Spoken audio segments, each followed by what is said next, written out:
Hello! Welcome back sa aking channel. Sa Pilipinas, parang normal na lang kapag ang mga paboritong artista ay lumilipat mula sa silver screen patungo sa mundo ng politika. Paulit-ulit nating nakikita ang mga kilalang mukha sa pelikula at telebisyon na nangarap na mahalal bilang politiko. Ang Senado ang isa sa mga naging paboritong larangan ng mga artista. Mula pa noong 1950s nang manalo si Rogelio de la Rosa sa Senado. Mula noon, patuloy lang ang pagdami ng mga sikat na personalidad na nagsisilbi sa Senado, kung saan ang ikalabinsiyam na kongreso ang may pinakamataas na bilang ng mga artista na naging senador. Pero hindi madaling makuha ang posisyon, maraming kilalang tao sumubok at nabigo tulad nina Richard Gomez at Cesar Montano, tulad din nina Bong Revilla, Philip Salvador at Willie Revillame na natalo sa 2025 midterm elections. Sa kabila nito, patuloy pa rin na naaakit ang mga artista sa serbisyo publiko. Halika at balikan natin ang mga naging matagumpay na artista na nahalal at nakapasok sa Senado.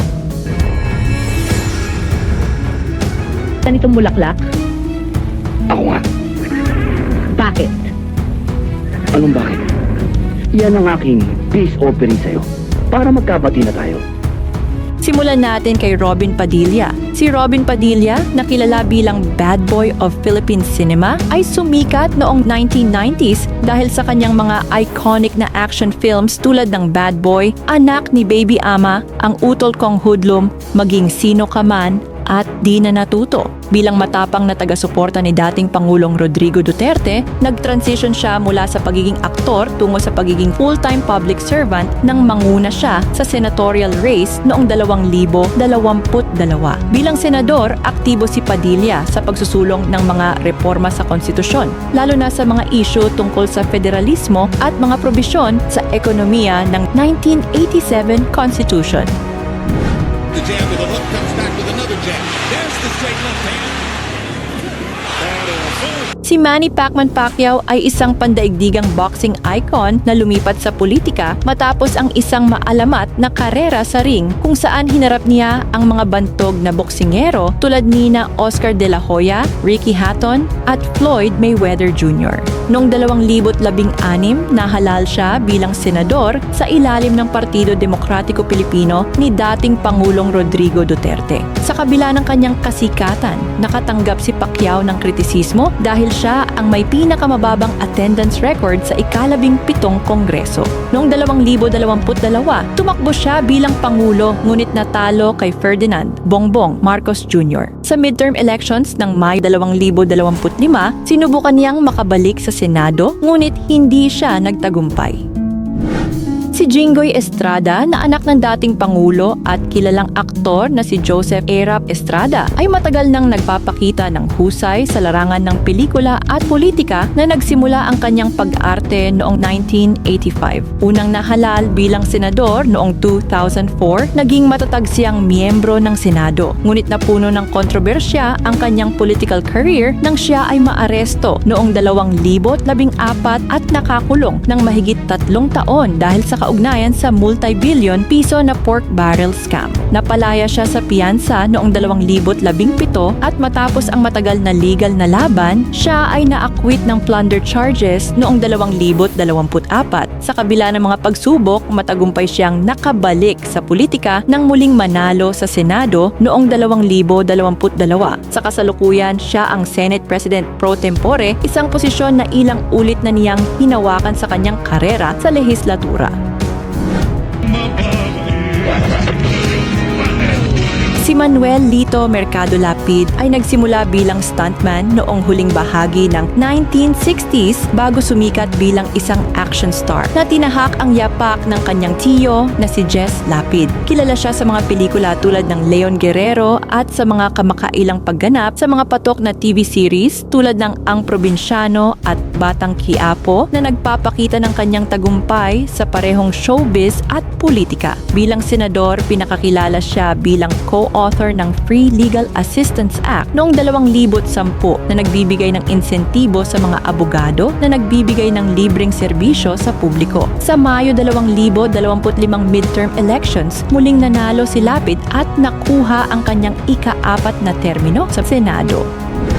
Si Ramon Bautista Bong Revilla Jr., anak ng aktor na naging senador na si Ramon Revilla Sr., ay nakilala sa Philippine cinema sa kanyang mga action-packed na pelikula tulad ng Ang Panday bago pumasok sa politika noong 2004. Kahit siya ay naging politiko, nanatili siyang aktibo sa showbiz at naging haligi ng isa sa mga pinakakilalang political dynasties sa bansa kasama ang kanyang asawa, mga anak at mga kapatid. Nasangkot at nakulong si Revilla dahil sa umano'y pagkakasangkot niya sa pork barrel scam noong 2013. Ngunit napatunayang walang sala noong 2021 sa mga kasong graft laban sa kanya. Sa kabila nito, siya ay tumakbo for re-election noong Mayo 2025 midterm elections, ngunit hindi pinalad na mapasama sa Magic 12. Si Joseph Erap Estrada ay isang kilalang aktor at producer bago pumasok sa politika na nag-starring sa mahigit 100 pelikula noong dekada 1970s at 1980s bilang isang tough guy na bayani ng masa. Noong 1987, nahalal siya bilang senador kung saan ginamit niya ang kanyang kasikatan upang isulong ang mga makabansang adhikain. Isa siya sa tinaguriang Magic 12 na bumoto para mapawalang bisa ang RP-US Military Bases Agreement noong 1991 para mapaalis ang mga Amerikano sa Subic Bay. Ginawan pa nila ng pelikula kasama si Senator Nicky Cositeng upang hikayatin ang suporta ng publiko. Bagamat kapansin-pansin ang kanyang termino sa Senado, mas nakilala si Erap bilang ika-13 Pangulo ng Pilipinas. Ngunit naputol ang kanyang termino noong 2001 nang siya ay mapatalsik dahil sa ikalawang EDSA People Power Revolution sanhi ng mga seryosong alegasyon ng korupsyon. Ang kanyang pag-angat mula sa mundo ng pelikula hanggang sa pagkapangulo ay isa sa mga pinakadramatikong kwento sa kasaysayan ng politika sa Pilipinas. Si Freddie Webb ay isang kilalang sportsman at TV personality bago pumasok sa politika. Noong 1970s, siya ay naglaro para sa YCO Painters at kinatawan ng Pilipinas bilang bahagi ng pambansang basketball team sa 1972 Munich Olympics. Gamit ang kanyang kasikatan at liderato, nahalal si Webb bilang senador noong 1992 at nagsilbi ng 2 termino kung saan nakatuon siya sa pagpapaunlad ng sports at mga programa para sa kabataan. Bukod sa politika, aktibo pa rin siyang artista at patuloy na lumalabas sa mga palabas sa telebisyon at pelikula. Si Ramon Revilla Sr. ay isang legendaryong action star bago pumasok sa politika, kilala sa kanyang mga iconic na papel sa mga pelikula tulad ng Hulihin, Si Tiagong Akyat at Nardong Putik, kung saan madalas niyang ginampanan ang mga vigilante na lumalaban sa kawalang katarungan at mga may anting-anting. Noong 1992, nag-transition siya sa politika at nahalal bilang senador, nagsilbi ng 2 termino hanggang 2004. Nakatuon siya sa pagsusulong ng lokal na pamahalaan at pampublikong kaligtasan na nagpapatibay sa kanyang legacy bilang isang screen icon at lingkod bayan. Pumanaw siya noong taong 2020 na nag-iwan ng matibay na alaala sa industriya ng pelikula at politika sa Pilipinas.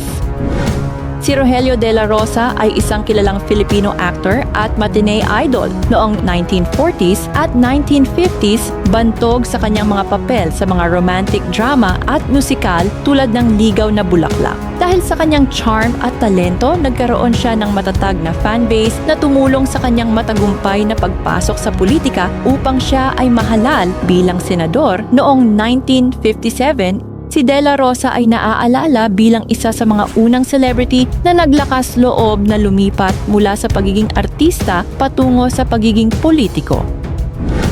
At ang huli sa listahan natin ay si Tito Soto. Si Vicente Castelo Tito Soto III ay isang veteranong entertainer at politiko na nag-iwan ng malalim na marka sa mundo ng showbiz at serbisyo publiko. Kilala siya bilang bahagi ng legendary comedy trio na TVJ, Tito Vic and Joey, at bilang isa sa mga original na host ng Eat Bulaga. Pumasok siya sa Senado noong 1992 at mula noon ay bumuo ng mahigit 2 dekadang karera sa politika. Nagsilbi siya bilang Senate Majority Leader at kalaunan bilang Senate President sa panahon ng Administrasyong Duterte. Sa pinakahuling midterm elections noong Mayo 2025, matagumpay mahalal muli bilang senador na siyang kanyang ika-5 termino sa posisyon.